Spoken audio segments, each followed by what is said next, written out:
Good day everyone, I am Angel Sabadvaro, a student nurse from LPUSC School of Health Sciences.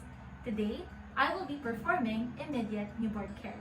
So before we proceed with the demonstration, let me state first the purposes of immediate newborn care. Number one is to provide initial care to the newborn. The second one is to reduce newborn mortality. So before we can assist in labor and delivery, first we need to prepare all the necessary supplies, perform proper hand hygiene, and as well as do the double gloving technique. So for a while, let me just don my gloves.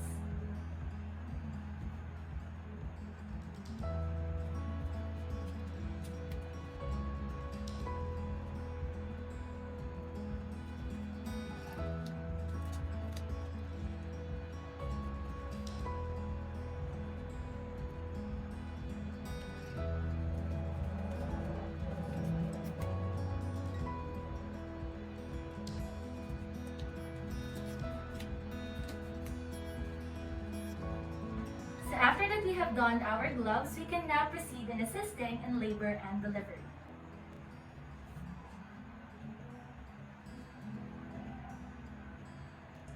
So once the baby has been delivered, we can now call the time of birth. Alright, so baby out, 7:30 p.m. Congratulations, mommy, good job! Meron ka ng baby boy. Ito na ang iyong baby boy.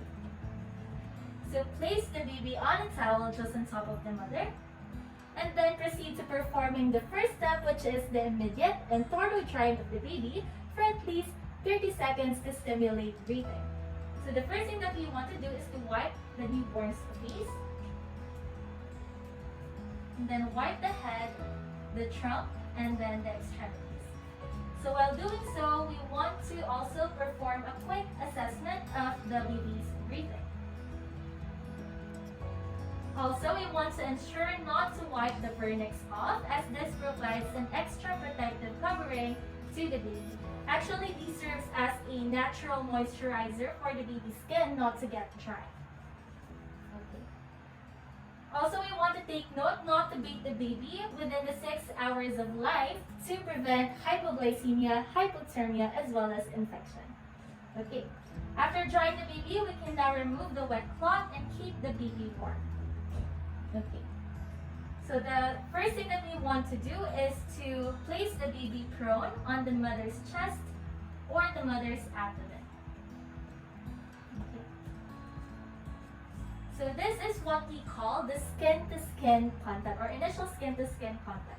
This does not only provide warmth to the baby but also promotes the success of breastfeeding, stimulates the bond between the mother and the baby, allows the colonization of good bacteria, and protects the baby from hypoglycemia.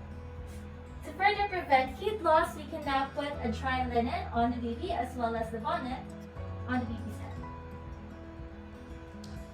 Okay.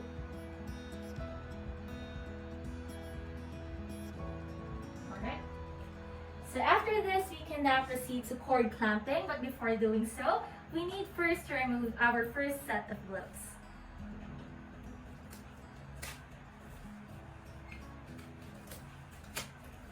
Right. So in cord clamping, remember not to cut or not to clamp the cord immediately. Wait for the cord pulsations to stop at around 1 to 3 minutes. By doing so, we prevent anemia and protect our preterms from intraventricular hemorrhage. So once you have noticed that the cord pulsations have stopped, we can now clamp the cord. So let us get first the first clamp. And then we clamp the cord, or put our first clamp 2 centimeters from the umbilical base. Then we get our second clamp and clamp the cord 5 centimeters from the umbilical base. Alright. So once the cord is clamped, we can now cut the cord. Cut the cord near the first clamp. Okay. So after cutting the cord, we need to observe for any oozing blood, as that might indicate infection. So afterwards, we can now place again the baby prone on the mother's chest. Okay. Alright.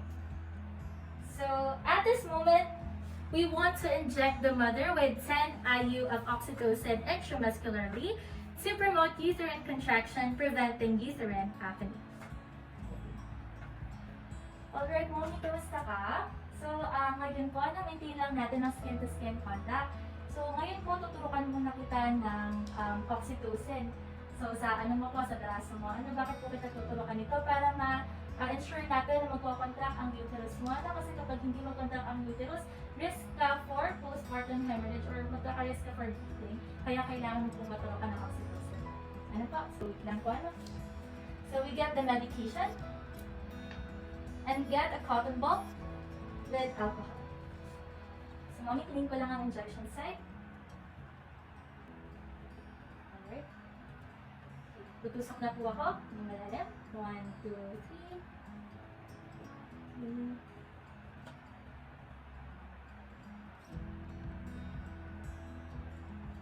Alright. Okay, mommy, done na po. Okay. So, after injecting the 10 IU of oxytocin intramuscularly, we want to maintain skin-to-skin contact for at least 1.5 hours unless the baby is in respiratory distress or there is a maternal emergency. We also want to check on the mother's condition as we now proceed to the third stage of labor, which is the delivery of the placenta. This usually lasts for about 5 to 30 minutes span, and this is vital because if we don't deliver the placenta, it may cause hemorrhage or retained placenta may cause infection. Okay, mommy, time to deliver your placenta na po. Okay. So in delivering the placenta, we want to ensure to pull it out gently and not forcefully. Because if we force the placenta out, it might cause uterine inversion, which is life-threatening to the mother. Okay. Alright.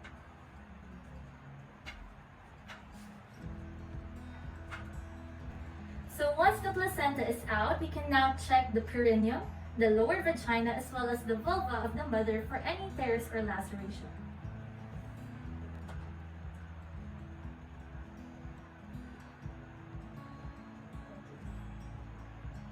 Next thing that we want to do is to clean the mother and keep her comfortable.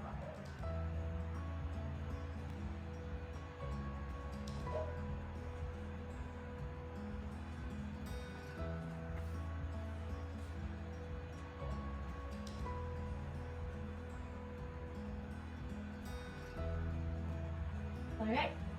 So at this time, we can now conduct a very short health teaching about not bathing the baby for or within the 6 hours of life.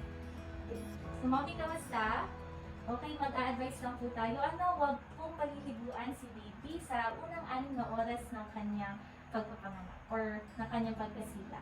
Bakit po? Para ma-prevent natin ang hypoglycemia. Paano po ba ito nangyayari? Kasi po pagkalabas ni baby sa inyong matres, separate na po siya sa kanyang source ng blood sugar at yun po ang kanyang placenta. Kaya kailangan niya po mag-adjust. Kung paliliguan niyo po agad si baby, yan po ay iiyak ng iiyak at masa-stress. At yung stress po na iyon ang mag-cause ng pagbagsak ng kanyang blood sugar. Kaya wag po natin siyang paliliguan within 6 hours po. Also po, mommy, pwede nyo naman siyang liguan after 6 hours.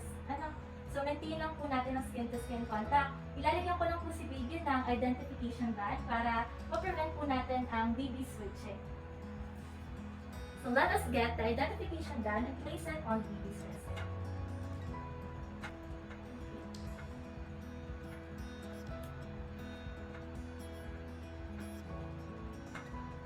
Okay.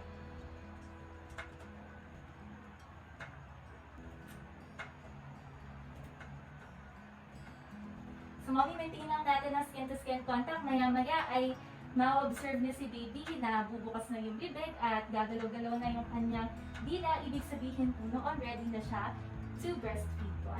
Kapag na-observe niyo po yun, in-nudge niyo lang po siya papalapit po sa inyong nipple. Para po makapagsimula na tayo ng attachment at makapag-breastfeed na po si baby. Okay po? Okay po, mommy. Okay. So once the mother is already breastfeeding, we want to conduct a health teaching about the newborn care. Alright, mommy. So after mo mag-breastfeed, magkakaroon po tayo ng newborn care. Kukunin muna natin si baby gagawin natin sa kanya, lalagyan natin ng ointment sa mata para po ma-prevent natin ang infection.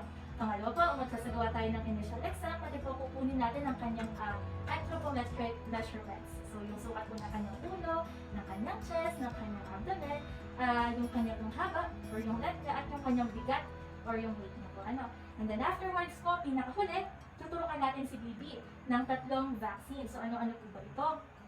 Vitamin K, hepatitis B, at saka BCG vaccine. So, bakit po natin tuturukan si BB? Kasi paglabas po niya ng inyong matres, kulang po siya sa mga vitamina at kailangan po natin ma-prevent ang bleeding at saka po ma-prevent natin ang iba't ibang klase ng sakit sa baby. So alam ko mami, napakadaming vaccine noon, pero kailangan po iyan ng inyong anak. So ituturo ko po ito sa magkabilang kita ng inyong anak at sa kanya pong braso. So after pong mag-breastfeed ay isasagawa na po natin yung newborn care. Okay mami, so magtapos muna po kayo ng mag-breastfeed, maya-maya pa lamang po ay kukunin na namin si baby. Po? Sige po. Okay. So after completing the breastfeeding, we can now proceed to performing the newborn care. So in an effort to not cut the video right here, let me just prepare and fix the things needed for the newborn care.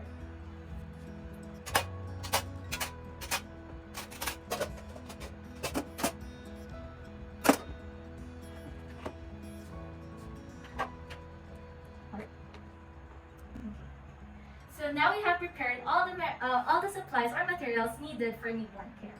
Right here we have the weighing scale. We also have the erythromycin ointment. We have our tape measure, cotton balls with alcohol, and lastly the vitamin K shot, the hepatitis B shot, and the BCG shot. So before proceeding with the newborn care, let us first remove our gloves.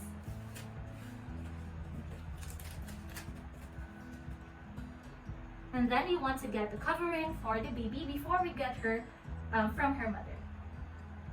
Mommy, tapos na po ba mag-breastfeed? Okay po, so kukunin na natin si baby. Ano po, mag-perform na tayo ng newborn care. Saglit lamang po ito. Mamaya po, after ng newborn care, ibabalik na po namin siya sa inyong. Okay po.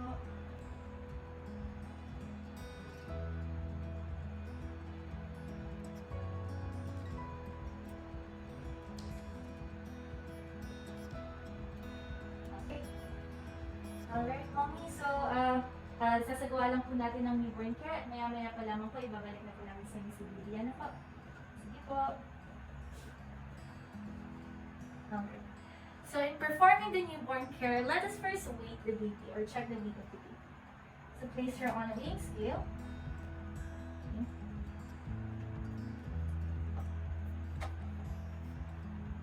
Alright. Quickly take the measurement of our baby. Support her head and her buttocks. Okay. Now we can proceed to putting the erythromycin ointment. Alright. We put this on the conjunctiva of the newborn. Okay. The next thing that we want to do is to perform the initial exam, which is the Apgar scoring. So from my observation, the baby looks 9 out of 10. So, pinkish ang katawan ni baby, kaso lamang ang kanyang mga lips ay bluish, which is normal after delivery. Okay, ang kanya naman pong pag-iyak ay very good. Malakas ang kanyang pag-iyak. Ang kanyang mga legs ay naigagalaw. Very flexible naman si baby. And pulse rate looks good, 120. So, ang number 1 score lang po natin ay yung appearance. Kasi bluish yung kanyang extremities. Pero the rest ay 2, so ang Apgar score natin is 9. Which is normal, or which is very indicating a very healthy baby. Okay.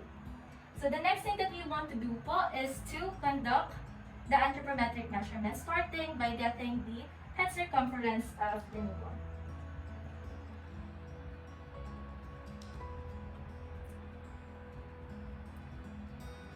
Alright, and then we now get the chest circumference.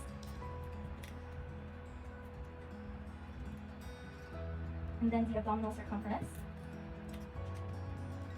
Okay. And then we get the length of the baby. We place her at her side. Okay. So after getting the anthropometric measurements, we can now proceed to the last part, which is administering the vaccine. So the first vaccine that we want to administer is the vitamin K on the legs of the baby. So let's first get a cotton ball.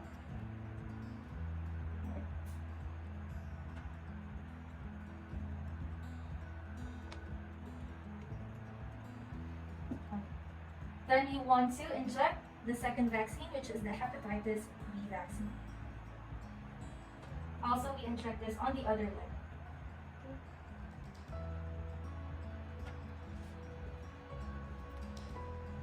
And lastly, we inject the BCG vaccine on her arms.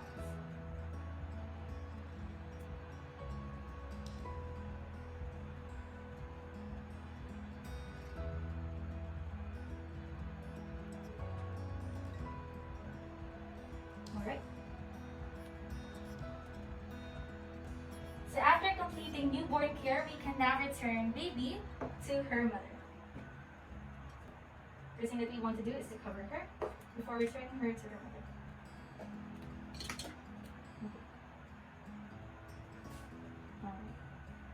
Hi mommy, okay, tapos na po tayo sa newborn care. Ito na po uli si baby. Ano? Skin to skin contact po uli tayo. Okay. So kung magutuman po si baby, breastfeed na lamang po. Ano po? Kung din po sumakit ang inyong breast, siguro po ay magpo-breastfeed po tayo. Kasi po mawawala po yung through breastfeeding, yung sakit po ng inyong breast. Ano po? So, ayan, maintain lang po natin ang skin-to-skin contact, and then i-check ko po kayo every 15 minutes. Ano po yung inyong vital signs, as well as po yung uterine contractions niyo po. Ano, kailangan po natin ma-ensure na nagko-contract ang inyong uterus para ma-prevent natin ang kahit anumang signs of bleeding. Ano po? Alright? So, after 2 hours po, i-check ko naman kayo every 30 minutes. Okay. So, mami, kukompletuhin ko lang lahat ng records. And then, ito-prepare na natin kayo for transfer sa postpartum ward. Okay? Sige po, congrats po ulit, mommy, for your healthy baby girl. So now, we only have to complete all the records properly and accurately and prepare the transfer of the mother and the baby for rooming into the postpartum ward.